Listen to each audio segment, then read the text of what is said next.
বাংলাদেশ কি পারবে পাকিস্তানকে টেস্ট সিরিজে টক্কর দিতে? বাংলাদেশ কি পারবে পাকিস্তানের সাথে চোখে চোখ রেখে ফাইট করতে? So hello and welcome all back to the new brand new video. এবং আজকের ভিডিওর টপিকটা হচ্ছে Bangladesh score due for the first test against Pakistan, এবং এই টেস্ট সিরিজে বাংলাদেশ কেমন করবে সেটা নিয়েও আসলে কথা বলবো। সো বাংলাদেশের স্কোয়াড আপনারা সবাই জানেন যে গত কয়েকদিন আগে বাংলাদেশ দল পাকিস্তানকে প্রথম টেস্টকে সামনে রেখে নাজমুল হোসেন শান্তকে অধিনায়ক করে 15 সদস্যের দল ঘোষণা করছে। এবারে আমি স্কোয়াডে থাকা প্লেয়ারদের নামগুলো বলবো, এরপরে স্কোয়াডে কোন প্লেয়ার থাকা উচিত কোন প্লেয়ার থাকা উচিত সে বিষয় না চোখ তো স্কোয়াডে থাকা প্লেয়ার। সো স্কোরটা নিয়ে আমি যদি আমার পার্সোনাল অপিনিয়ন দিই, আমি বলবো স্কোরটা ভালো লেগেছে। হ্যাঁ, তবে কিছু প্লেয়ারদের না থাকে এই প্রশ্নটা, যেমন খালেদ আহমেদ খান আলম বিপক্ষে যে লাস্ট টেস্টটা বাংলাদেশ ছিল সেখানে খুব ভালো পারফর্ম করছেন তিনি। নতুন বল দিকে সুইং করাতে পারেন সমনগির খালেদ আহমেদ করে বিন গুড চয়েস। আর পেস ডিপার্টমেন্ট এবার ওটা চেন্নাই ইন্ডিয়া ব্যাকআপ একটা আসলে ম্যাচ খেলে নাই, তো আসলে তিনি কতটুকু ফিট হবেন এই স্কোয়াডে সেটা একটা বড় প্রশ্ন থেকে যাচ্ছে। তারপর আছে নাহিদ রানার, তাসকিন সইফুল যেহেতু আছে, এমন ক্যাবটের পরিবর্তে খালেদ আহমেদ ভালো চয়েস হতে পারতেন, খালেদ আহমেদ দুই দিকে বল করতেন। হ্যাঁ, এখন সিলেক্টর এটা মনে করেছে যে এবারও তো হোসেন ডিউ টু এক্সপিরিয়েন্স বেশি খালেদ আহমেদ এবারও হোসেনকেই খেলায়। বাট মনে গেল Khaled Ahmed could A played in place of এবারও বাংলাদেশ অলরেডি 4টে সীমা নিয়ে যাচ্ছে। এবং আমি জানি যে এখন অনেকে বলবেন যে মিরপুরে প্রথম টেস্ট ম্যাচ, তো সেখানে স্পিন হবে উইকেটে।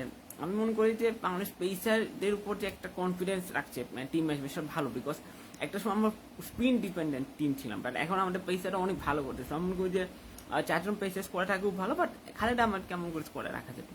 এছাড়া আইল্যান্ড বিপক্ষে ছিল আপনার তাসকিন আহমেদ, শরীফুল ইসলাম, নাইম হাসান 3জন প্লেয়ার ছিল, তারা স্কোয়াডে প্যাক করছেন, যেটা আসলে ভালো। বিকজ নাইম হাসানকে আপনি যদি দেখেন সে সবসময় আন্ডার রেটেড থেকে সে আপনার টেস্টে খুব ভালো পারফর্ম করছে। শ্রীলঙ্কা বিপক্ষে সিরিজটা হয়েছিল গত বছর, সেখানে তিনি ভালোই পারফর্ম করছেন, বাট কোনো একটা কারণে তিনি আসলে আইল্যান্ড বিপক্ষে সিরিজে ড্রপ হয়ে যান এবং আবার কাম ব্যাক করছেন। এখন দেখা যাক তিনি আসলে প্লেইং এর সুযোগ পান কিনা, বিকজ আপনার তাইজুল্লাহ মেহেদি মেহেদি দুইজন আপনার ফার্স্ট চয়েস স্পিনার আছে টিমে। সো আসলে নাইম সুযোগ পাবেন কিনা, বিকজ আপনার 4জন পেসার স্কোয়াডে রাখা হয়েছে, হয়তো নাইম সুযোগও না পেতে পারেন, বাট আমি করি যে নাইম হাসান অ্যাটলিস্ট দিতে পারছেন।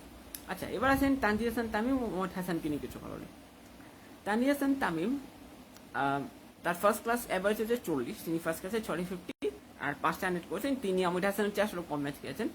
এবং আমরা এখানে ক্রিকেটের যে জিনিসটা আমরা দেখি যে ধরনের একটা প্লেয়ার ডোমেস্টিক খুব ভালো অ্যাভারেজ ন্যাশনাল টিমে যখন আসে, তখন সে যখন পারফর্ম করতে আনবে টেস্ট ক্রিকেটে, তখন সে টিম থেকে একটা লম্বা সমুদ্র সাইড হয়ে নিয়ে যান। যার প্রাইম এক্সাম্পল আপনার মোশাররফ হোসেন সৈকত আছে, ইয়াসির ডাব্বে আছে, এছাড়া অনেক প্লেয়ার আছে, রাইট? তো কথা হচ্ছে তানজিদ হাসান তামিম যদি সুযোগ পান, তিনি দেখেন আপনি যদি স্কোরটা একটু আবার ভালোভাবে খেয়াল করেন, মাহমুদুল হাসান, জয়, সাদমান ইসলাম, তানজিদ হাসান তামিম 3জন ওপেনার আছে।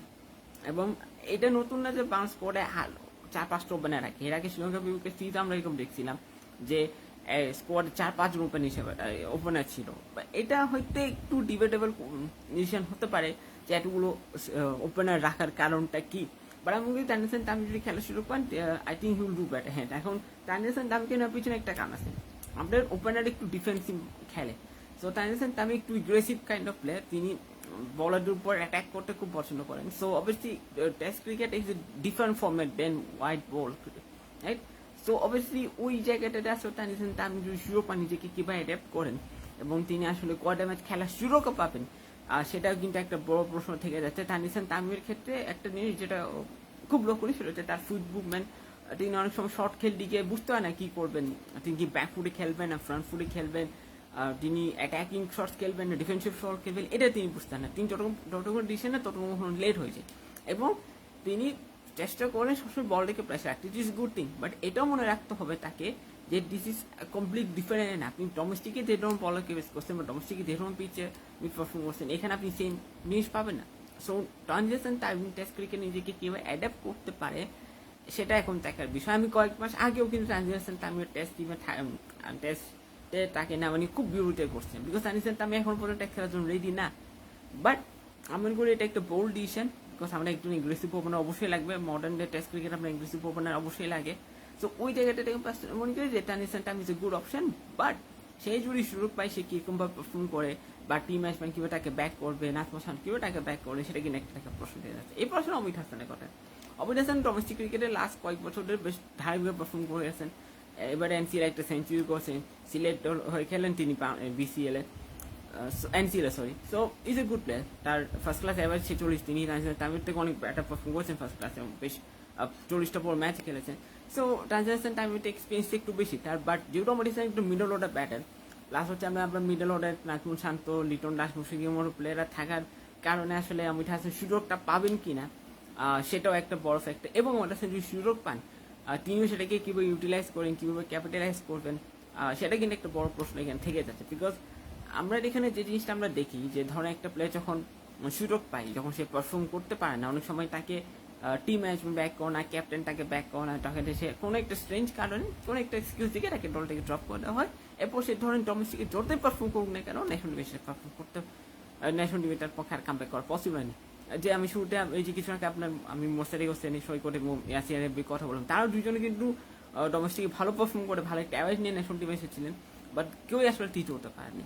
তো আমাদের এখানে যেটা হয় যে একটা প্লেয়ার যখন খুব খারাপ খেলে তখন তাকে ওইভাবে সেটেল ওভার টাইম দেওয়া হয় না।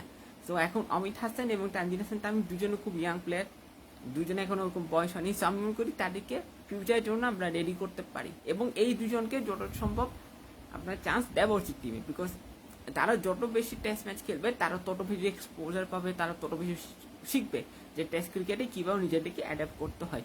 আর অমিত হাসান যেহেতু ফার্স্ট ক্লাস ম্যাচ অনেক খেলছেন, তার অভিজ্ঞতাও তানজিদ হাসান তামিমের থেকে বেশি। সো আমি মনে করি অমিত হাসান ওর একটা আসলে চান্স পাওয়া উচিত, প্লাস তানজিদ হাসান তামিম। এখন প্রশ্ন হচ্ছে আপনার টিমে already first choice openers plus middle order batsman আছে। সো ওই জায়গাটাতে আসলে তানজিদ হাসান তামিম এবং অমিত হাসান কীভাবে ফিট হবেন সেটা কিন্তু একটা বড় প্রশ্ন থেকে যাচ্ছে। বিকজ টিম ম্যানেজমেন্ট কোন ডিরেকশন চিন্তা করতেছে, তার কি তানজিদ তামিম অমিত হাসান দুজনকে একসাথে ডিবি করবে, নাকি একজনকে আসলে ডিবি করে একজনকে একটা পরবর্তী টেস্ট সিরিজে খেলাবে। এখন এটার যে আমি মনে করি দুজনকে পারলে ডিবি করে দখল আমি মোহাম্মদ হোসেন জয়কে বা সামির ইসলামকে ড্রপ করে আপনি ট্রান্সলেশন সাথে আমি কম্পেয়ার করেন। এখন প্রবলেমটা হচ্ছে অমিত হাসানের ক্ষেত্রে যেটা সেটা হচ্ছে যে মিডল অর্ডারটা বেশ কম্প্যাক্ট বাংলাদেশের টেস্ট দলের। তো সেখানে তিনি আসলে কাকে বাদ দিয়ে সব তিনি সুযোগ পাবেন এটা বলা খুবই টাফ। আমার মনে হচ্ছে অমিত হাসান একটা সুযোগ পাবেন না মিডল অর্ডার, বিকজ তিনি ওপেনার নন, তিনি মিডল অর্ডার ব্যাটসম্যান। এখন তাকে ওপেনিংয়ে খেলালে ভাই ফল ভালো হবে না। এখন যেহেতু আপনি বলেন যে আপনার মিডল অর্ডার নাজমুল শান্ত, লিটন দাস, মুশফিকের মতো প্লেয়ার আছে, সো তার পক্ষে ওই জায়গাটাতে খেলে একটু স্লাইটলি টাফ হবে বলে মনে করি। বাট তিনি যদি সুযোগ পান তাহলে খুব ভালো হবে তার জন্য। তিনি দিকে আসলে বিকজ তিনি ডোমেস্টিক অনেক বছর পারফর্ম করছেন, একটা সুযোগের জন্য অনেক দিন তাকে আসলে ওয়েট করতে হয়েছে। এর আগেও একটা সিরিজে তার নাম ওঠার স্কোয়াডে তার নাম আসবে এরকম কথা শোনাচ্ছিল, বাট আসে নাই। সো যেহেতু তিনি স্কোয়াডে এই জায়গাটা পেয়েছেন ফার্স্ট টাইম, সো দেখা যাক তিনি আসলে চান্স পান কিনা। এবং আমি খুব করে চাইবো যে অমিত হাসান তানজিদ হাসান আমি দুই ইয়াং ট্যালেন্টকে আসলে সুযোগ দেবো নিজেদের ভুলগুলো শুধরানোর জন্য, এবং তারা যত টেস্ট ম্যাচ খেলবে তাদের জন্য কিন্তু আলটিমেটলি তত লাভ, বিকজ তারা ফিউচারে গিয়ে কিন্তু আলটিমেটলি বাংলাদেশের ব্যাটিংটাকে আসলে লিড করবে। সো আপনি কি মনে হয় যে আসলে বাংলাদেশ দল কি পারবে পাকিস্তানকে টেস্ট সিরিজটা জিততে, এবং সেই সিরিজে বাংলাদেশের হয়ে সবচেয়ে ভালো পারফর্ম কে করবে সেটা অবশ্যই কমেন্ট করে জানাবেন। এবং আপনাদের কি মনে হয় যে খালেদ আহমেদ আসলে স্কোরার থাকতে পারতেন কিনা সে বিষয়ে আপনাদের সে বিষয়ে আপনার মতামত জানাবেন কমেন্ট করে। সো এই আজকে ভিডিও এতক্ষণ আমার সাথে থাকার জন্য সবাইকে অনেক ধন্যবাদ। সো আপনার সাথে আবার দেখা হচ্ছে আগামীকাল। সবাই ভালো সুস্থ থাকবেন সবাইকে।